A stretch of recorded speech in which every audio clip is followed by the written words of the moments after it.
Passo a palavra agora ao Dr. Ricardo Lodge, professor da Faculdade de Direito da Universidade do Estado do Rio de Janeiro.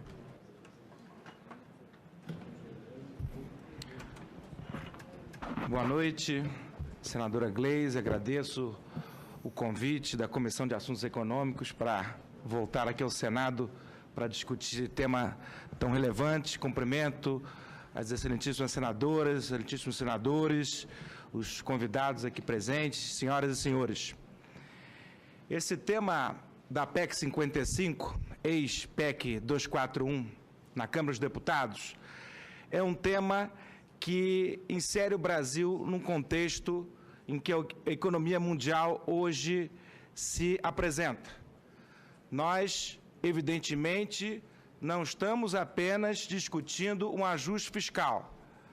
Embora aqueles que tenham apresentado a proposta se louvem da retórica de que houve uma gastança generalizada, especialmente nas áreas sociais e de pessoal nos últimos anos, não conseguem demonstrar essas alegações em fatos. Nos últimos anos, houve elevação das despesas primárias da União nos patamares compatíveis com o crescimento econômico no nosso país. Inclusive, no governo anterior, tivemos restrição nominal de despesas primárias a partir de um dos maiores contingenciamentos fiscais da história. É claro que vivemos uma crise fiscal, sim, mas o diagnóstico não me parece correto. O diagnóstico não está correto ao procurar as causas na despesa, notadamente na despesa primária. As causas estão na vertiginosa queda de arrecadação que nós tivemos nos últimos anos. Queda de arrecadação estabelecida em função da grave crise econômica em que o país atravessa, muito em função da desaceleração da China, da queda do preço das commodities, mas também em função da concessão de benefícios fiscais e de incentivos a juros subsidiados que foram concedidos à iniciativa privada. Esses benefícios e esses investimentos estão relacionados com aquilo que nós chamamos de estímulo ao desenvolvimento. Fez uma aposta no governo passado, ao contrário dos governos anteriores, ao contrário do governo Lula, por exemplo, onde os investimentos foram muito mais feitos pelo Estado, mas se apostou na capacidade de, concedendo benefícios fiscais, concedendo juros subsidiados, que os empresários pudessem, então, promover os investimentos necessários para fazer a economia brasileira sair do atoleiro. Infelizmente, não foi isso que aconteceu. Infelizmente, os investimentos não foram feitos. Portanto, quando se diz quem paga o pato, evidentemente que não se investiga quem pleiteou essa série de benefícios fiscais, essa série de incentivos ao desenvolvimento econômico que não aconteceu. E, evidentemente, quando se faz essa narrativa de colapso financeiro, se adota aquilo que a gente chama de doutrina de choque, que Noam Klein já justificou para caracterizar aqueles momentos em que qualquer proposta é admissível porque estamos num momento de grave crise, onde as excepcionalidades são admitidas em nome daquele objetivo, daquele choque que incute medo em todos os interlocutores, em toda a população. Só nesse momento de choque seria possível propor algo tão radical quanto a PEC 55. Não estamos, evidentemente, falando de um ajuste fiscal. Nós estamos falando de uma modificação de todo um perfil que o Estado brasileiro adotou desde a redemocratização. E mais ainda, retrocedendo a patamares anteriores à Revolução de 30. Ou seja, colocando em xeque a existência do Estado Social no Brasil, a partir da constitucionalização da política de austeridade seletiva.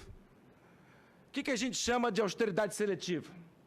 É muito comum aquela analogia, se a família não tem dinheiro para pagar as despesas, aperta o cinto. Só que num país, a analogia não pode ser essa. Em primeiro lugar, que nem todo mundo usa as mesmas calças para falar em todos apertar os cintos. Em segundo lugar, que um país não é como uma família. Um país estabelece regras de distribuição de riquezas e direitos dentro da sociedade. Portanto, não há que se falar em apertar cintos. A humanidade nunca viveu um período tão próspero. No entanto, nunca vivemos, desde o início do século XX, uma concentração de renda tão grande no topo. E o que essas políticas de austeridade seletiva fazem não é apertar o cinto. O que essas políticas de austeridade seletiva fazem é estabelecer transferência de renda da base para o topo da pirâmide. Isso foi feito na União Europeia, isso foi feito nos Estados Unidos, e isso não vinha sendo feito na América Latina na década passada. A América Latina, seja em países governados por partidos de centro-esquerda, como o Brasil, a Argentina, o Uruguai, o Chile, seja em países governados por partidos de centro-direita, como o México, o Peru e a Colômbia, seja nos países bolivarianos ditos como Equador, a Venezuela e a Bolívia, todos esses países apresentaram crescimento econômico maior ou menor, mas apresentaram em comum a redução da desigualdade social. E nesse ponto a América Latina esteve na contramão da Europa e dos Estados Unidos. E o que esses países tão diversos, de políticas tão diversas, tinham em comum? O Estado social.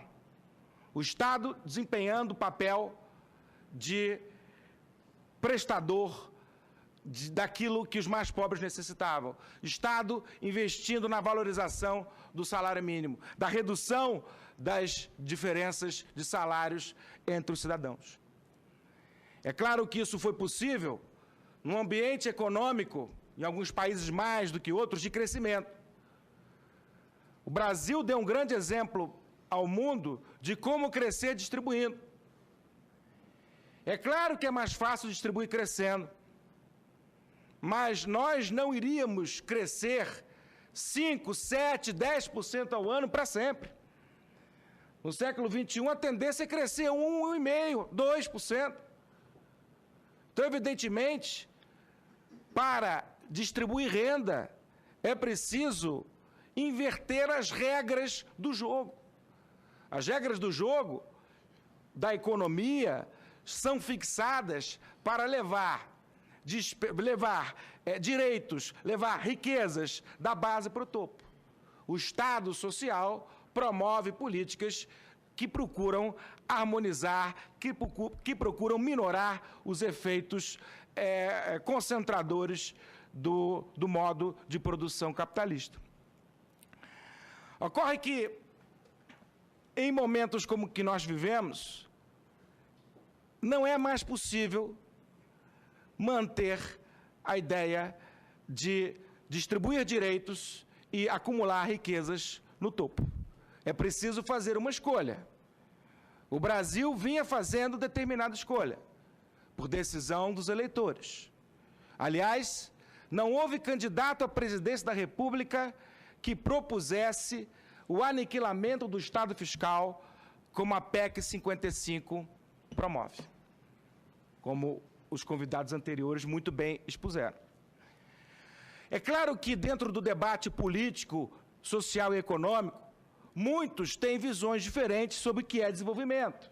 É claro que alguns entendem que é preciso fortalecer aqueles que estão no topo, que poderão aumentar a sua capacidade de investimento, gerando riquezas para todos. É a teoria do gotejamento, que a riqueza irá gotejar do topo para a base. Existem aqueles que defendem isso. Embora os últimos 30 anos da história da economia mundial não mostrem que esse caminho é o correto, eu respeito aqueles que assim defendem sinceramente. Mas existem também aqueles que defendem o contrário. Aqueles que defendem que o desenvolvimento econômico só é possível a partir da inclusão da maioria da população no mercado consumidor. Como o senador Lindbergh disse no início da sessão. É preciso colocar riqueza na mão dos mais pobres que vão investir no consumo e fazer a roda da economia girar. Portanto, existem duas visões, pelo menos, desse fenômeno. Quando se diz que não há outro caminho, nós estamos jogando na lata do lixo o debate econômico dos últimos 100 anos. Existem caminhos diversos, sim, mas não se quer debater quais caminhos são os mais corretos. Ao contrário, se quer aproveitar uma oportunidade que a história lhes deu para ter uma maioria no parlamento, para aprovar uma proposta de emenda constitucional que não só faz tábula rasa de todos os direitos sociais positivados, como a doutora Hélida bem colocou, que tem titulares, mas também faz tábula rasa de toda a estrutura de direito orçamentário que a Constituição estabeleceu. Porque quando a gente fala que o orçamento deve ser anual, não é só uma homenagem ao velho princípio da anualidade orçamentária. Quando a gente fala que o orçamento é anual e que anualmente teremos uma lei de diretrizes orçamentárias que irá estabelecer as prioridades do Estado no ano, quando a gente fala de plano plurianual que estabelecerá que caminhos o Brasil vai seguir nos próximos 4 anos, nós estamos dizendo que as prioridades da nossa sociedade serão anualmente decididas nesta casa, a partir da manifestação da sociedade. Evidentemente, quando se estabelece que durante 20 anos, ou seja, durante 5 legislaturas, durante 5 mandatos presidenciais, não haverá possibilidade de discutir as prioridades financeiras do nosso país, a cláusula democrática resta violada gravemente. O voto direto, secreto, universal e periódico é transformado em algo inútil. Porque, se aprovada a PEC, os próximos presidentes da República, os próximos parlamentos não poderão inverter essas prioridades, sob pena de responder sob crime de responsabilidade nesta casa novamente. Portanto, quando se diz que, durante 20 anos, as despesas primárias, e somente as primárias, não poderão sofrer aumento acima da inflação, significa uma opção muito clara. Não opção em relação à população que vai chegar, aos brasileiros que vão nascer e que necessitarão de saúde, de educação, de segurança, de assistência, de habitação. Esses não terão direito a nada. O Estado não lhes servirá, a não ser em detrimento daqueles que já vivem hoje. Embora a arrecadação possa aumentar e vai aumentar, mesmo com toda a austeridade seletiva, nós acreditamos no Brasil e sabemos que a nossa economia vai crescer. Com todo aumento de arrecadação, com todo aumento de população, as despesas primárias não vão aumentar. E o que vai acontecer? O que vai acontecer com todo aumento de arrecadação que existirá nos próximos 20 anos? Está constitucionalmente vinculado a pagamento de juros e amortização da dívida pública. Portanto, é evidente que o setor financeiro vai sofrer um enorme crescimento na economia brasileira. Vamos sofrer um processo de desindustrialização, que o doutor Pedro Celestino colocou aqui muito bem. Vamos sofrer um processo de financialização da economia brasileira, como tantos países que adotaram essas práticas estão vivendo hoje. Os próximos presidentes estão amarrados. Os próximos congressos nacionais estão amarrados. Os próximos eleitores estão amarrados. Não poderão desfazer essa diretriz que retira dinheiro da educação, retira dinheiro da saúde, retira dinheiro dos mais pobres para canalizar para aquele topo da pirâmide, que a gente fala muito em 1%, não é nem 1%, é 0,001% que tem sido destinatário do esforço de todos nós. É claro que, evidentemente, que essa opção pela concentração de renda não poderia vir de um debate eleitoral. Não poderia vir das urnas. Só poderia vir de um governo que não foi eleito, de um governo que não deve satisfação à sociedade, um governo que só se preocupa na manutenção da sua maioria parlamentar, que o colocou aonde está. Assim, evidentemente, é preciso ampliar esse debate, é preciso mostrar para a sociedade brasileira, transmitir que esses conceitos áridos do direito financeiro, da ciência econômica, representam não a única solução técnica, mas representam algo muito claro, representam uma medida que irá retirar riqueza dos mais pobres e transferir riqueza para os mais ricos. É quase que uma declaração de guerra às classes sociais mais desfavorecidas de nosso país. Existem muitas outras opções a serem adotadas. Aliás, a opção que se está propondo, nenhum país nunca adotou. Se trazem exemplos de países socialmente desenvolvidos, que não têm o déficit social a superar que o Brasil tem, mas como Finlândia, como Suécia, como Holanda, mas nenhum desses países adotou medida tão radical. Todos esses países adotaram, sim, controle de gastos, e controle de gastos deve ser feito em alguns momentos, como esse, mas por decisão da lei orçamentária anual, por decisão periódica, democrática do parlamento, e não através de uma camisa de força que irá aprisionar todos os próximos governos da República. Opções existem.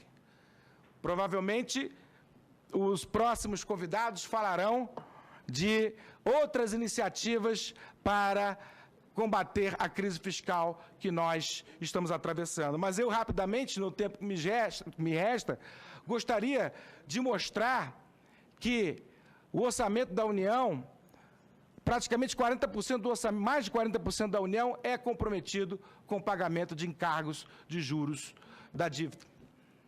É claro que ninguém aqui está defendendo o calote da dívida, mas é difícil explicar para qualquer pessoa que vem de fora por que o Brasil adota uma taxa de juros tão elevada no momento em que nós estamos vivendo uma grande recessão, onde estamos vivendo uma inflação que não é de demanda.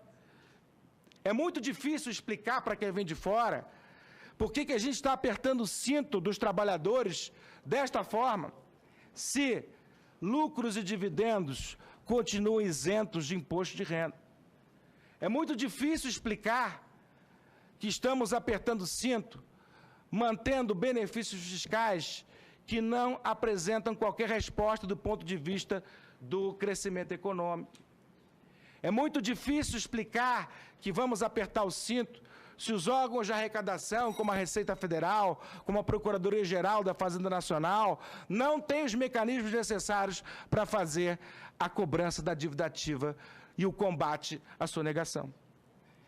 É muito difícil explicar para qualquer pessoa, mesmo para aquela família que se usa na analogia que vai apertar o cinto, por que nós vamos tirar a criança da escola, cortar o plano de saúde da vovó, deixar de pagar a prestação da casa própria para aquele que decide, o chefe de família, continuar viajando 2 vezes para o exterior, ficando em hotel de 5 estrelas e tomando seu uísque escocês. Se a analogia com a família é essa, é isso que nós temos que enxergar. A PEC 55, evidentemente, pelos contornos que ela tem, não se traduz num ajuste fiscal.